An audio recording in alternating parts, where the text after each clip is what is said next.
Hey guys, welcome to our channel. So I was getting ready to run my next decode here for our next category, but I figured this would be a good time to stop.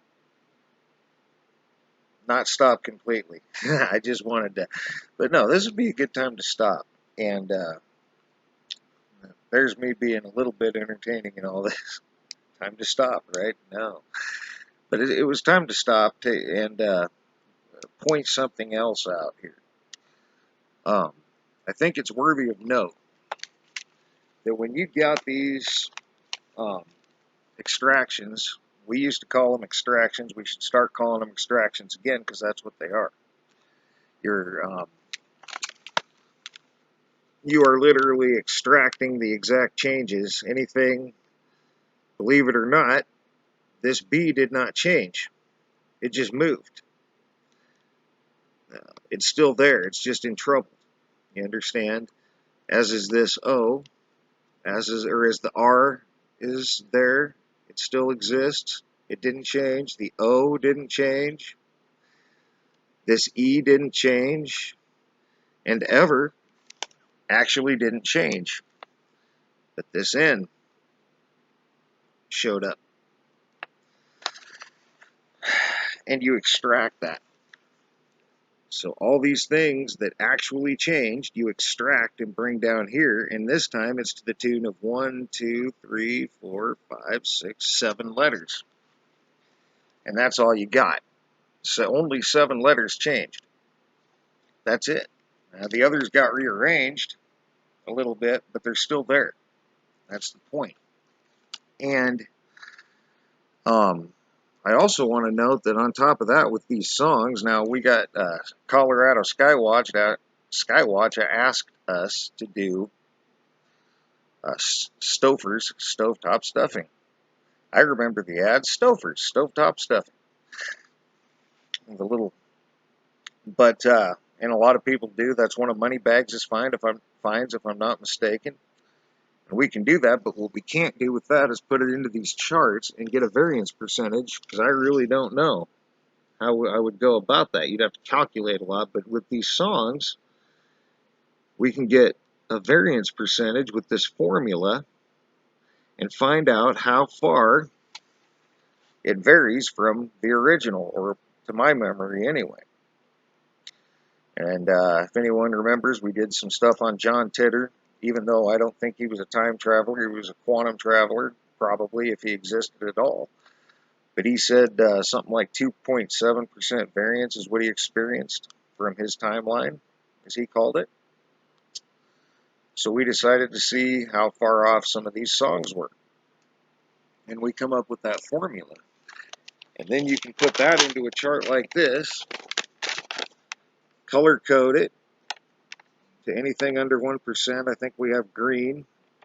And then I think this is, the next one's red or purple. I think the yellow goes all the way up. But the point is, you can compare the different songs and how much they vary from their original form. So you collect that. But what I really wanted to point out was these 7 letters that seem random, but I wanted to point out that you come up with all of this information, 1 page so far, 2 pages, full, and we're not even getting everything. 3 pages,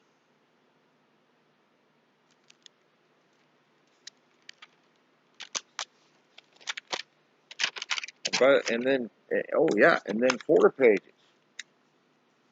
another page. By the time we're done, I suspect, with finance, the banks and stuff, we're going to have 5 pages and more, because then you got other categories. So I guess what I'm saying is this is a stringent process. These things get run through the ringers, literally. Excuse me 1 second. Gosh dang it. Excuse me for that. But I guess what I'm saying is if you could type in 7 letters and up pops all that data, does that remind anybody of any sort of a computer? If you typed a code into a decoder, it would give you pages of data. A lot of times it might be in numbers. We turn them into numbers. But my point is, with just those 7 letters, and only going forwards and backwards, not scrambling, and we're not even, as I pointed out in my last video, I missed the states. North Dakota and Tennessee are in there. They could hit anything in those states. And so I think I caught that once, but it didn't register with me.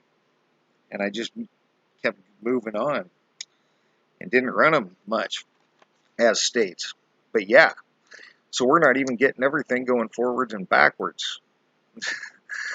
So that's a lot of information. And again, within that information, usually will lie the culprit of what made that change. Again, we're going to do the same thing with stovetop, Stover's Craft. See what we come up with there. I'm also going to check out Danny's maps, see about that, see what if I see any codes there. I've been thinking about maps, and just thinking about what code might be there, but I haven't looked yet because I'm putting my attention to this until we're done. So, but I just wanted to point that out. That's a lot of information. That's a lot. And all you have are these 7 letters, period. And mind you, there's only one vowel, wherever it is, the U. Everything else. And a computer could run that U everywhere. But we don't. Because, like I said, who's got that kind of time? Who's got that kind of inclination to do all that? And another point I wanted to make is I could do that with only one window, as opposed to however many I have to have up to provide the links. And, you know, a lot of people do watch the reveals, whatever we find. And I could do it rather quickly just by typing something, writing it down, typing something, writing it down. Same window. I wouldn't even have to have all the windows up. I could do it real fast. But I don't. Because the minute I did something like that, then somebody would want to know how we come up with this or how we come up with that. So we about have to, you know, record what we did, provide links so that if we do get those questions, we can answer them by simply going back and providing a link instead of making a whole other video about it, which we'd have to do constantly anyway, I suspect. So that's why we do that. That's why we bother to, I guess you could say, publish all this, because it's not anything that you do fast. I mean, it could be done fast, but in order for anybody to get it, I can't just do that and then get to the punchline.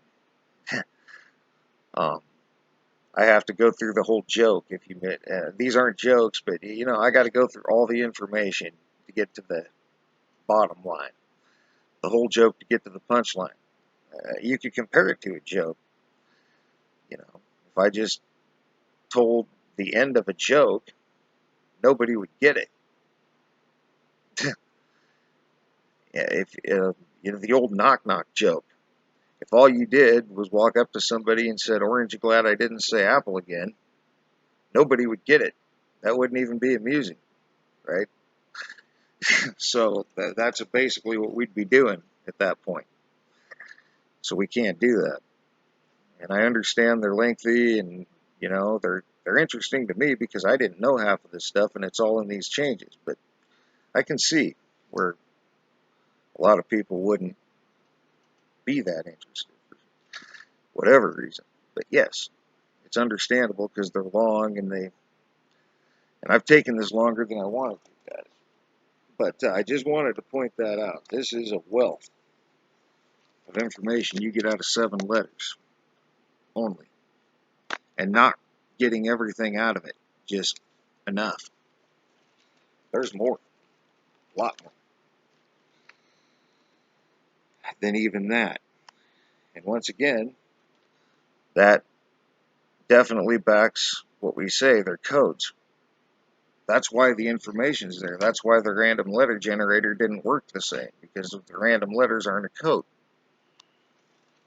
So, but anyway, guys, I wanted to point that out, and we're going to move on with this and get to Stouffer's craft and Danny's maps, and hopefully, I got to thinking about that Bible thing. We were down to binary code, which means we probably did find a quantum network user already. So, but we'll finish that binary code again when we get to a better place and I get my folders with my stuff. I'm starting new stuff here. New folders and notebooks. New charts. So anyway, guys, for now, thanks for all your thumbs up, thumbs down. Thanks for all your comments, leads, feedback, and subscriptions. And thanks for watching, guys. I hope this provided a little more insight. And for now, you guys have a great rest of your day.